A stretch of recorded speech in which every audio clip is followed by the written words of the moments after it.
Hello viewers, my name is Adam and this is Seeking Me Productions bringing you another video game review. And in this video, I'll be reviewing Street Fighter 6. Street Fighter 6 is the sixth main installment of the long-running fighting game franchise that debuted back in 1987. And it has been a huge staple in arcades since, as well as consoles. And Street Fighter is actually been one of the most iconic gaming franchises since the video game medium, and has been in plethora of different eras, from the traditional 2D like 16-bit sprites to 3D gaming today. And Street Fighter in of itself is also a massive multimedia franchise as well.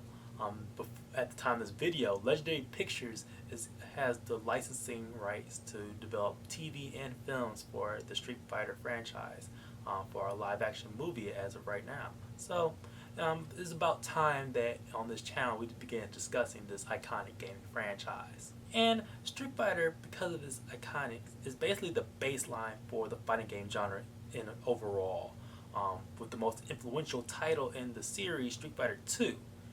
Mind you, fighting games has been there have been a couple of fighting games before Street Fighter even existed, but a lot of the foundational elements, the control schemes of whatnot, that's basically what Street Fighter set the groundwork for.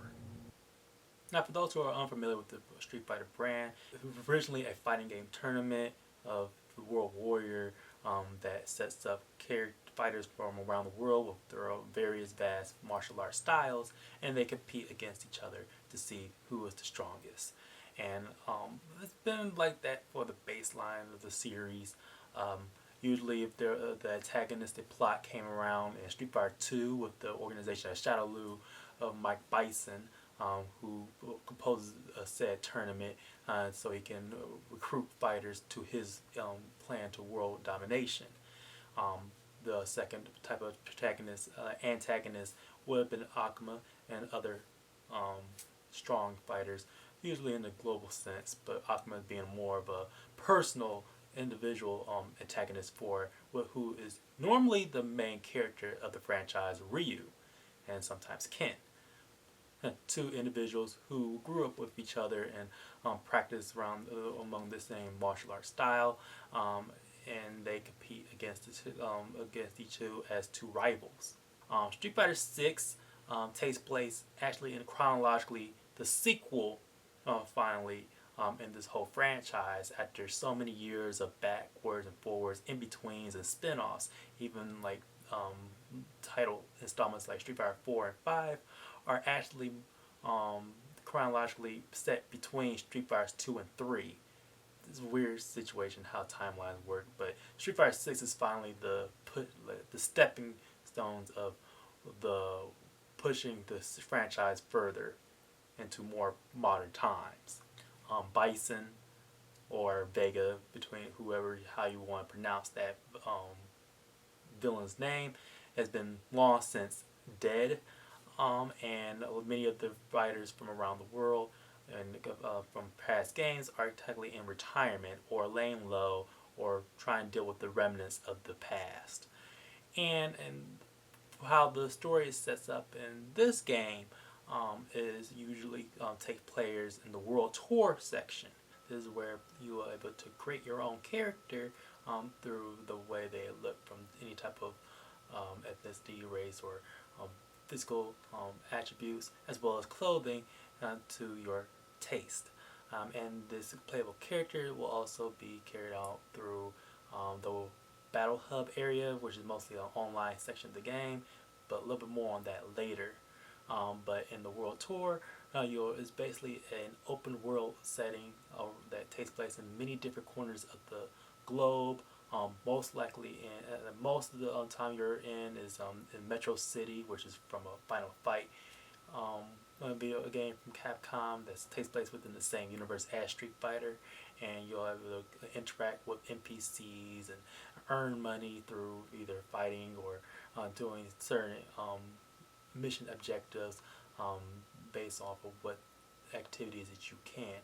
They're basically your and the whole point of World Tour is you rising up the ranks and your credibility as a street fighter, starting off with trying to go by each fighter in the game itself and learning from them their moves and getting kudos and building up your reputation in the world of Street Fighter. And the other way in which players are able to explore the story is, of course, in the classic arcade section. This is in the fighting grounds area of the game, and this like the story is basically is done with traditional arcade sense of building up a fighting ladder of different fighters around the world. You'll get each individual character's story as a little concept graphic design, graphic art from the beginning of the arcade section as well as the ending of the arcade section, learning of where the characters are in this time and place in the video game. Gameplay wise, Street Fighter 6 actually has three different control schemes to play the game. You have modern control schemes, which is a more simplified simple direction and input for new players and to be welcoming more into the Street Fighters if they haven't played any previous game before. This whole game from Street Fighter 5 and even more so in this game 6 is about bringing more accessibilities to new gamers or people who have usually been put off by fighting games because of their difficulty of executing moves. Now, for me personally, I usually play with the classic control scheme because I've been playing Street Fighter for a while since I ever started playing video games when I was younger. This classic control schemes is actually a lot more simplified than the traditional classic sense because in Street Fighter 6 and that's carried on from Street Fighter 5, they changed up basically everywhere how you execute the characters' super moves, especially to a very simple double quarter circle like from characters like Ryu and Ken who are very simple to execute their moves on. Basically, that's similar to how everybody else is. There are some hold charging characters like Chun-Li and Guile, but those charge abilities are mostly reserved for their special basic attacks than their supers because for all intents and purposes, the game just wants you have new players to be able to perform moves as quickly as possible. And that's even more so in the third control scheme, which is dynamic, which is essentially just a single button press for different moves. Now, technically speaking, they also designed this way for different control schemes for better in competitive sense, so you don't have to worry about how you're going to be able to perform certain moves, like especially when you're trying like in a very fast-paced and competitive environment. But for me personally, if the classic control scheme was just basically more so like how previous even past games were, I would not have that much of an issue with it. But because of how classic is it's just a simplified version of what you've already done. I wish my major concern about them changing even the classic scheme is that it lessens the unique factor of how you perform an individual attack character's abilities as opposed to past installments.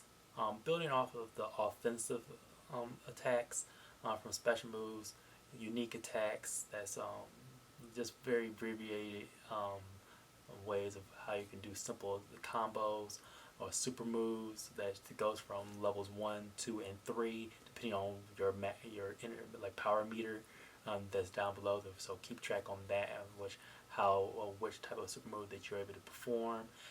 Other than the special moves, super moves, and unique ability and unique attacks, and you also had the EX moves that were carried on from Street Fighter 3 and onward.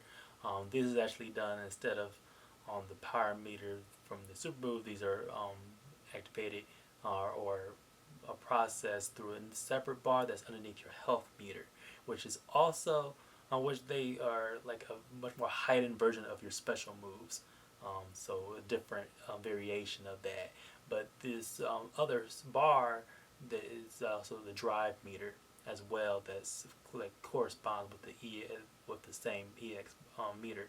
That the drive move is like a extended, it's like a buffer, like a buffer like type of attack that's that can be usually done for countering. That adds a little hitbox if an opponent is attacking you, and they can make for a very devastating blow. You can actually chain these type of drive attacks further for more devastating combos, but be careful that the defensive play for in the gameplay is even more robust. Carrying on with the parrying, that's also from a parrying system from Street Fighter 3 and onward, focus attacks, but you also have even more involvement with parrying, which you can do parrying dodges and parrying maneuvers. Be sure that when balancing out your gameplay between offensive and defensive combat, that you can even land punishing attacks and create very much more damaging um, damage to the opponent when done well. It is very helpful that players do the tutorial section with understanding the new um, gameplay features in Street Fighter 6, especially how you can do the more defensive play of the parrying, focus, and drive maneuvers. For presentation, Street Fighter 6 is built off of Capcom's RE engine, which is an engine that's named after the Resident Evil franchise, their best-selling franchise to date. But in the Street Fighter 6, it carries on from Street Fighter 4, which they updated the franchise with 3D graphics that are more stylized. Because there's a cartoonish sensibilities to Street Fighter that's adds to the campiness of the tone. Um, and when you're fighting against opponents, it's on a two-dimensional plane. So not only are they were able to update the look of Street Fighter back in Street Fighter 4 and until the Street Fighter 6, the traditional 2D gameplay is still felt. As previously stated, the game actually is functioning over three major game modes. World Tour, which is the open world story section, Battle Hub, which is the online feature of the game, and the Fighting Grounds, which is like it has online, but it's that Fighting Grounds is essentially if it was a basic fighting game set type of modes from the arcade versus training and very your casual or ranked online matches. Battle Hub is actually a more robust online feature of Street Fighter 6, which it takes place mainly on an online lobby where you'll take your created character that you created within the World Tour section and do online arcade matches with players around the world. This is also ranked match, but this is also very credibility. It adds to the more interactive nature of it, as well as the spectator event spectacle that the Battle Hub basically presents itself. Now, like many fighting games in the more modern gaming, Street Fighter 6 also has their fair share of downloadable content that's done on a seasonal pass level or individual sense. Now, also, this is usually from you can earn it with some like fight bucks that you actually have to pay for, and then with your actual money that is converted into in-game currency. Some of the game currency is separate from your actual funds that you use. Mainly what you'll do from in the World Tour section where you can earn it from, or certain activities and other fighting modes in the game. Like again, I'm very mixed feelings with downloadable content as already, because of you're essentially paying like for like a good third of the game after you already bought the launch. Street Fighter 6 has 18 characters at launch. and season 1 pass of characters has already been available at the time of this video, with the season 2 coming near in the fall of 2024 at the time of this video. I pick and choose at this point. I pick and choose what type of characters I would probably want at this stage, or I wait until these season passes lower in price. Overall, on a structural basis, Street Fighter 6 is still a very solid game. I don't mind the accessibility of Street Fighter 6, but if as long as it doesn't interfere too much on the classic sense, but unfortunately that it does. I wish the classic control scheme was intact from previous eras. I still think Street Fighter 6 is a solid game, to the point that I do think it is still a good one. I hope that, I think at this point, Street Fighter franchise is all in on trying to build up more new players new players. There's still a very competitive nature to Street Fighter 6 that is very much in the same vein as how the franchise always been, and the gameplay is fast paced in of itself that helps build up a good momentum when playing. So it does has some fun factor of that. And World Tour, there is some repetitive nature to it, but the camping fun of it, of your interacting with other players, fighters in that sense, is a good time. So that was my review for Street Fighter 6. Be sure to like, share, subscribe, and comment below what's your favorite Street Fighter game in the whole franchise. I, for one, like Super Street Fighter 4, which was a very balanced game. It was the last time in the mainline era where I feel though the classic control scheme worked and has some new features that built upon it without actually being put off of previous players. And also the story was actually kind of good as well, and the returning characters in their own right. But I want to hear from you. Also, if for other content that we don't necessarily post on our channel, be on the lookout for our social media outlets of X, Letterboxd, and Instagram. So be sure to look on those fronts as well. My name is Adam, and this has been a Seeking Me Productions. See you later.